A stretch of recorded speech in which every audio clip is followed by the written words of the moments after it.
Salut les fans, micro-vidéo en réaction à ma review du livre Johnny Passion Rock. Alors suite à sa publication, ça a pas mal réagi sur le groupe à propos des facsimilés en fait, et des mentions légales qui étaient manquantes comme je l'ai signalé dans la vidéo. Déjà un facsimilé c'est quoi? C'est une reproduction à l'identique d'une œuvre, d'une photo, d'un livre, ou c'est une reproduction à l'identique. C'est censé être à l'identique.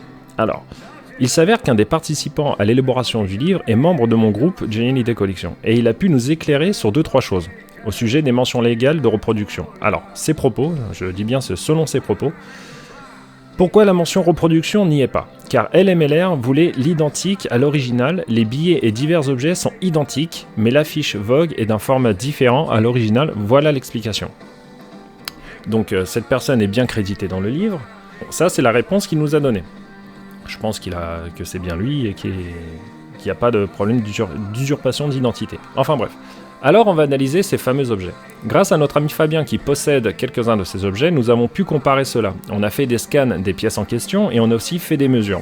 Et je peux vous dire que ces pièces que je vais vous présenter là en photo, elles n'ont absolument rien d'identique avec les facsimilés. Il y a les originaux d'un côté, les facsimilés de l'autre, et on va voir ça en détail. Vous allez voir, c'est LMLR qui prétend avoir fait à l'identique, alors là, mon œil.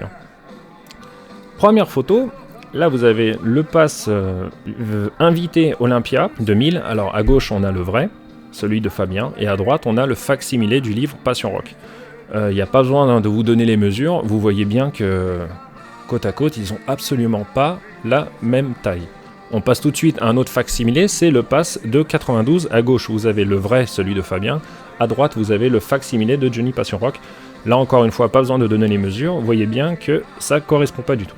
Billet du Sunday Rock. Alors, en haut, vous avez le vrai que possède Fabien, et en dessous, vous avez le facsimilé. Alors, il y a un problème de teinte, déjà, mais bon, toutes les retranscriptions sont là, mais il y a aussi un problème de taille, voilà, il fait 5 mm de moins en largeur. Et on va finir avec le pass Parc des Princes 93, le fameux pass Staff.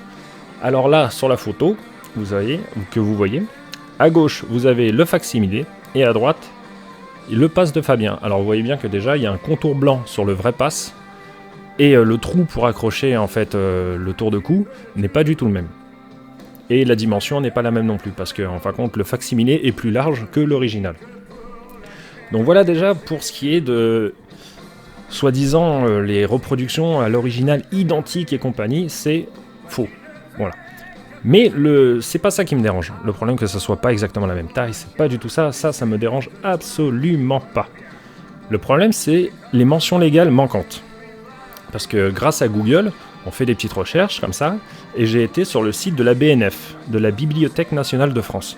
Et elle met toutes les mentions légales, les lois, les articles et compagnie, pour savoir qu'est-ce qu'il faut faire si on veut faire des facsimilés ou quoi que ce soit. Alors, je vous mets des scans écran. Et je vais aussi vous mettre le lien en description du site, comme ça si vous voulez aller voir. Bref, regardez ce qu'ils disent au sujet des facsimilés en paragraphe 5. Zone de l'édition dans une notice de reproduction en facsimilé de monographie. La mention de reproduction en facsimilé est une mention obligatoire. Et obligatoire, regardez, il est en gras. Donc, il n'y a pas à parler, il n'y a pas à dire on veut un truc à l'identique ou quoi que ce soit. C'est obligatoire, point barre. Alors une monographie, pour ceux qui se demandent qu'est-ce que c'est une étude complète et détaillée sur un sujet précis. Voilà ce que c'est, tout simplement. Alors le souci, c'est comme je vous l'ai dit, il n'y a aucune mention sur les facsimilés comme quoi qui sont reproduits, machin et tout. Et il n'y en a aucune non plus dans le livre, en fait. Et quand je prends le livre, je le retourne, que je regarde le début, ou à la fin, les crédits et les remerciements avec le nom des participants et compagnie, à aucun moment il est fait mention en fait, de facsimilés, de reproduction, de quoi que ce soit. Il n'y a rien.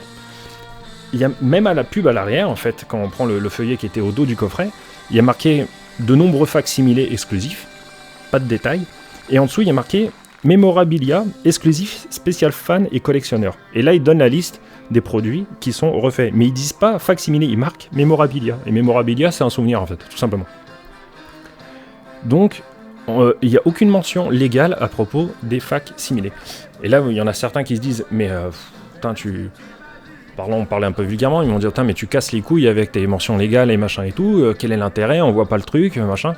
L'intérêt, c'est qu'en fait, c'est comme je vous l'ai dit, ces facsimilés se retrouvent en vente sur les sites et se font passer pour des vrais, et des gens se font avoir ils achètent des passes à 80, 90, 150 €, alors que ce sont des reproductions de ce genre de livres.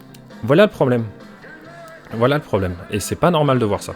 Et donc avec Fabien, ça nous a énervé de voir ça et on voulait vous le signaler. Allez, je vous dis à la prochaine pour une vidéo beaucoup plus légère. Salut les amis!